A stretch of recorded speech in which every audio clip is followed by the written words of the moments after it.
Chicago reporter William Kelly has been in Chicago pretty much documenting a whole host of things.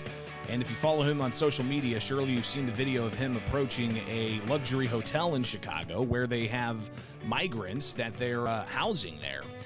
Well, to talk further about this, we are now joined by William Kelly, Chicago reporter, and he's obviously somebody who ruffles some feathers, and apparently he ruffled some feathers in this situation. William, thanks for taking time with us this morning here with Springfield's Morning News. Let's get right on into it. Tell us what happened here as you approached this luxury hotel in Chicago.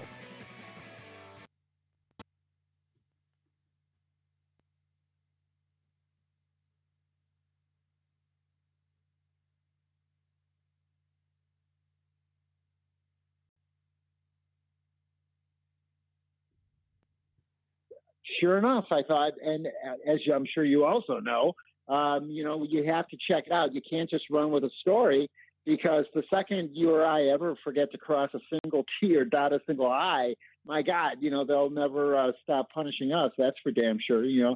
So I decided I would just go to the hotel, and sure enough, there were,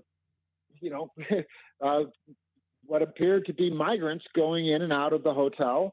And I started to question them. I started to ask them, hi, where are you from?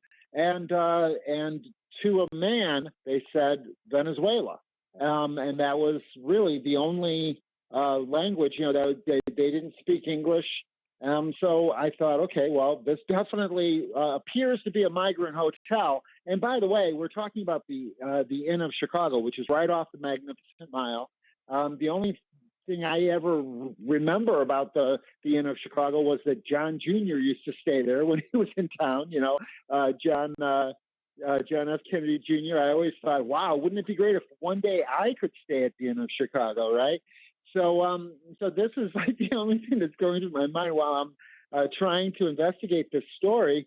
And I walk in the lobby of the hotel, or I attempted to. I didn't even I wasn't even able to really set a single foot in the lobby. But I thought, as a reporter, I always thought the lobby of a hotel is a public space, right? You can certainly, order a drink at the bar, buy a magazine at the gift shop, whatever, right? Nope, not not this hotel. I was immediately greeted at the door by, I guess the people that were somehow organizing this migrant hotel, and they said that that I was not allowed inside the hotel. So I thought, wow, okay, as a reporter, this is a red flag. Bare minimum, they're trying to hide something. And it became a huge viral story, because not really because of anything that I did, but simply because of the fact that this was being hidden from the people of Chicago, Greg. Who's paying for this, William?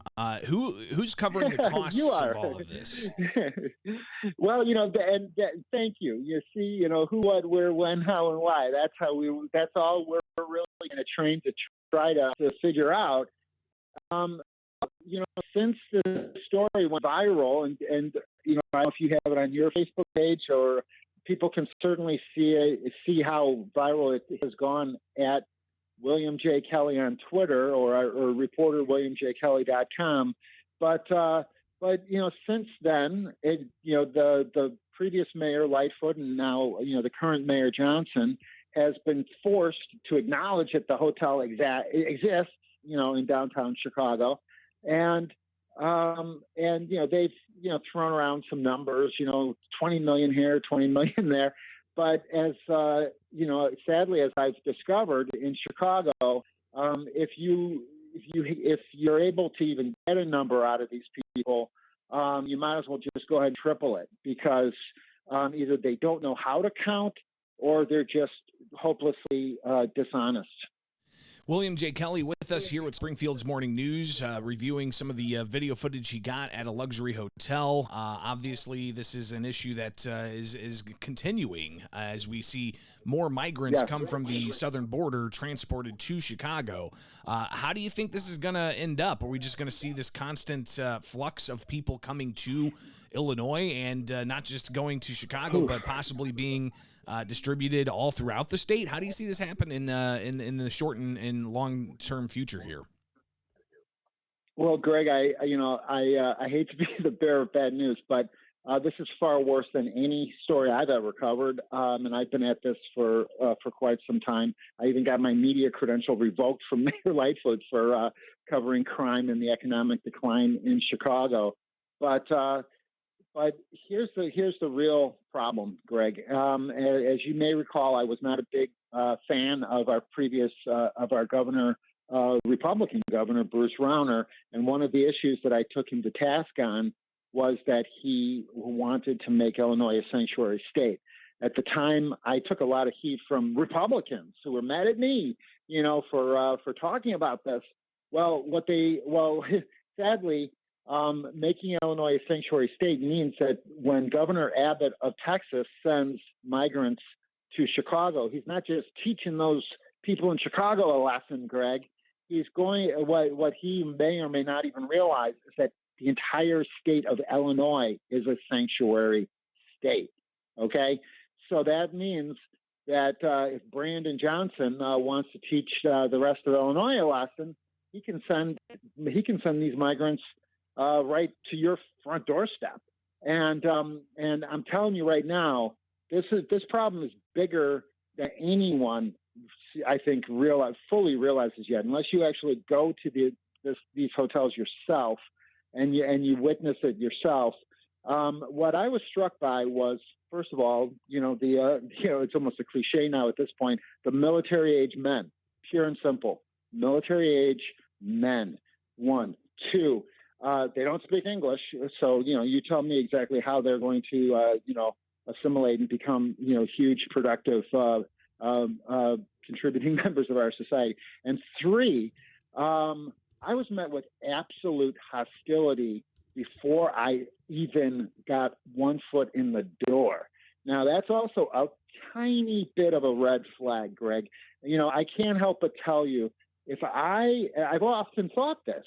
If I, for some reason, some circumstance, God forbid, was forced to migrate to another city, or another country, I can't help but think I would go out of my way to show that I was a good-natured, law-abiding, eager to please, eager to follow the rules type of individual. Not so much at the Inn of Chicago right now. Okay, they make no bones about it.